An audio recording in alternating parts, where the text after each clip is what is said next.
JEE advance का result आ गया और साथ ही आ गई सक्सेसफुल कैंडिडेट्स की ढेर सारी कहानियां।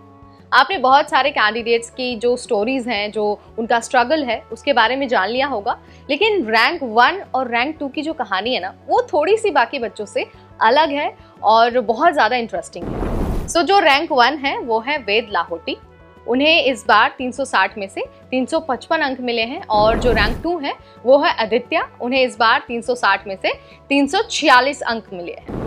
दोनों की कहानी अपने आप में बहुत ज्यादा अनूठी है, बहुत ज्यादा अमेजिंग है और बहुत ज्यादा अलग भी है। तो चलिए बता देते हैं कैसा रहा है दोनों का जेईई एडवांस में टॉपर बनने तक का सफर और उन्होंने क्या कुछ किया है अपनी तैयारी के दौरान।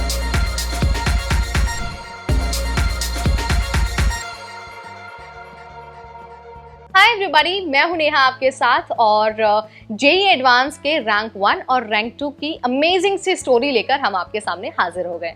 देखिए, जैसे मैंने आपको शुरुआत में बता दिया, इस बार रैंक 1 मिली है वेद लाहोटी को। वेद दिल्ली के रहने वाले हैं और वो पिछले 6 साल से इसकी तैयारी कर रहे हैं। फाइनली जो उनका सपना है वो पूरा हो गया है और वो आईआईटी दिल्ली या फिर आईआईटी बॉम्बे ज्वाइन करना चाहते हैं। बात अगर उनकी तैयारी की हो ना, तो वेद कहते हैं कि उन्होंने कभी भी टाइम नहीं देखा, उन्होंने घंटे नहीं गिने कि मुझे इतना ही पढ़ना है। बस वो फोकस्ड रहे, पढ़ते रहे और फाइनली नतीजा आप सभी के सामने है।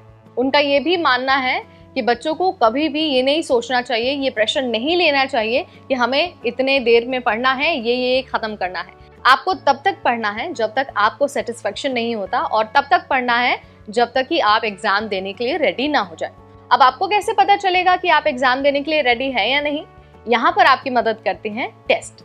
आप जब पूरी पढ़ाई कर लेना तो उसके बाद टेस्ट भी लगाएं और टेस्ट के जरिए आप चेक कर सकते हैं कि क्या आप एग्जाम डे के लिए रेडी हैं या फिर नहीं है। वेद ने भी सेम इसी प्रोसेस को फॉलो किया। उन्होंने तैयारी तो की, लेकिन तैयारी के साथ साथ टेस्ट देना बिल्कुल नहीं भूले। उन्हें टाइम का भी पता चल गया और ये भी पता चल गया कि उनकी तैयारी अभी किस लेवल पर है। उसके बाद जब हम आदित्य की बात करते हैं ना, यानी कि रैंक 2, उनकी भी जर्नी सिमिलर ही है।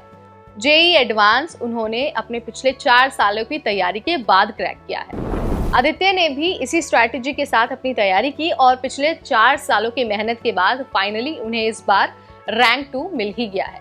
आदित्य कहते हैं कि बच्चों को तैयारी करते वक्त ना अपने दिमाग में प्रेशर कभी भी नहीं लेना चाहिए। उन्हें ये नहीं सोचना चाहिए कि भाई हमारे साथ वाले इंसान के इतने नंबर आ रहे हैं, हमारे साथ वाले इंसान के उतने नंबर आ रहे हैं।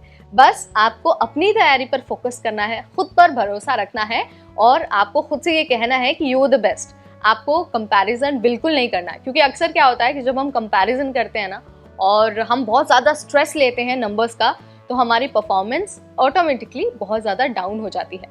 सो आदित्य और वेद दोनों का मूल मंत्र यही है कि आपको एक तो घंटे नहीं गिनने हैं पढ़ाई के, आपको तैयारी करते रहनी है, टेस्ट सीरीज लगानी है और साथ ही आपको मार्क्स का या फिर परफॉर्मेंस का प्रेशर नहीं लेना है। देखिए, हेल्दी कंपटीशन बहुत अच्छा है, लेकिन जब वो कंपटीशन आप पर हावी होने लगे और आपको लगने लगे कि यार अब आपसे नहीं हो पा रहा, तो वो वहां पर आपका कंपटीशन गलत हो जाता है। सो आपको क्या करना है, अच्छे से पढ़ना है, बस खुद को इम्प्रूव करते जाना है और क्या पता अगले साल रैंक 1 और रैंक 2 आप ही बन जाए।